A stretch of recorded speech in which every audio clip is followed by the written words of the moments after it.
Nah, it can be like say a person solve one problem, you go get two free. In Islam, the concept of hardship and ease is clear to us. Ask that you supplicate to Allah, asking Him to ease your affairs, asking Him to relieve you of a problem, and He did is not a sign that you will never be faced with another challenges again.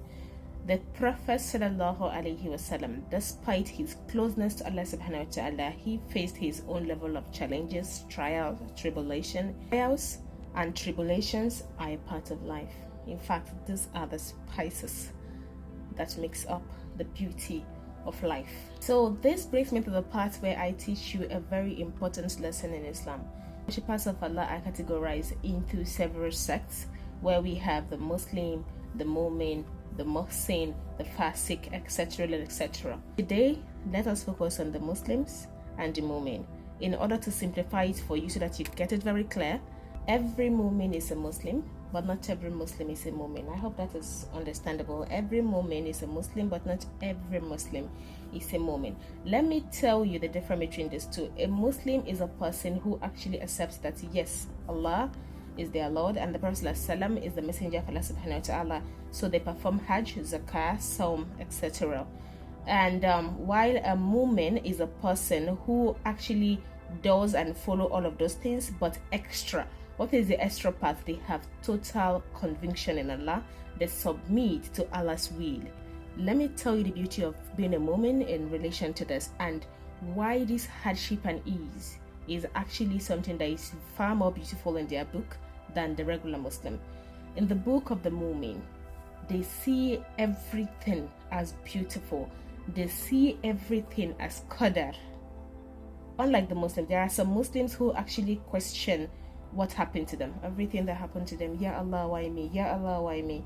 And to the point that if they supplicate to Allah that Allah should grant them relief, and they feel that there's a delay in Allah answering their prayer, they result to what? Ascribing partner in worship to Allah subhanahu wa ta'ala. Astaghfirullah. But the Mu'min, in everything that they are faced with in life, they put their total trust in Allah. They are hopeful. They see beauty in everything that happens to them. For instance, you have made a plan that something should happen like this, but it's actually going the left way. You want it to go the right way, but it's going the left way. Some Muslims will start questioning that. They will even fall into a state of depression. But the Mu'min, they don't do that. What they do is that they see either, this is what I planned, but it's going this way. Maybe this is what Allah planned for me. Let me just be patient and be hopeful. I know that in everything that happened to me, Allah is behind it.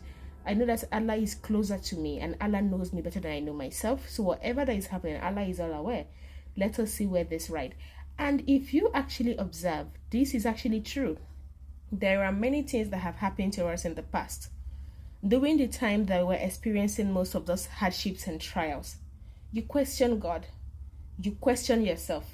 You question every of your existence. But today, if you look back, you are grateful that it actually happened. Because if it were not for those trials and tribulations, you wouldn't have been where you are today. That is the beauty of being a Mu'min.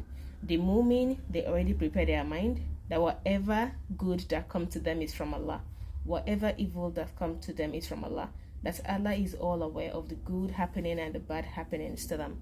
And this actually make everything easy. Also aware of the Quranic verse that talk about hardship and ease, and they accept it solemnly, which is what Quran 94 verse 6. Which means that whatever trials and tribulation you are going through, it is guaranteed. As long as life is there, ease will follow. But now, that is not an implication that after ease follows your trials and tribulation, that you will never be faced with trials and tribulations again. If you resolve this problem, another will come, because that is what makes up life. That is part of the growth. That is what transcends you into adulthood. That is what helps you with all the knowledge that is required.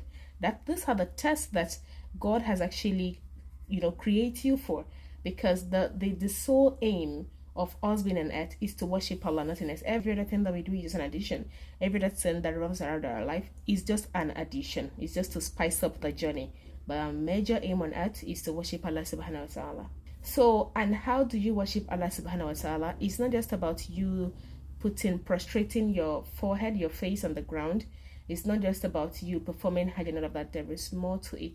You are going to be tried. Allah would test you to see if truly you believe in me as your Lord, and you believe that I am a Samad. I am the one who all creation comes to for their request and their needs. You believe that I am the Master who is perfect in my sovereignty. You believe that I am the noble who is perfect in his nobility. You believe that I am the all-wise who is perfect in his wisdom. You believe that I am the all-knowing who is perfect in his knowledge. If you believe in all of this, let me test you. Let me see how you apply this belief to the test that I'm going to put before you. So everything about us, everything about our existence is a test. Even the wealth that you have is a test upon you. Your children, they are a test upon you. The poverty is a test. Every part of a human existence is a test. So the problem is that we all want to marry. We all want to enjoy. We all want to always be in a state of happiness. So when things are going right, you actually think that, oh, it is your hard work. But when things are going sour, we say, oh, God has forsaken us. But we've forgotten that both the blessing and the misfortune are all trials. So when you have this kind of mindset, when you are blessed, you be careful. Even in your blessing, you are mindful of Allah. When you face misfortune, you are careful. Even in your misfortune, you are scared of Allah. You understand? When you create this kind of mental ease for yourself, everything that people carry with a lot of weight will become very light in your heart and hand. May Allah make it easy for us.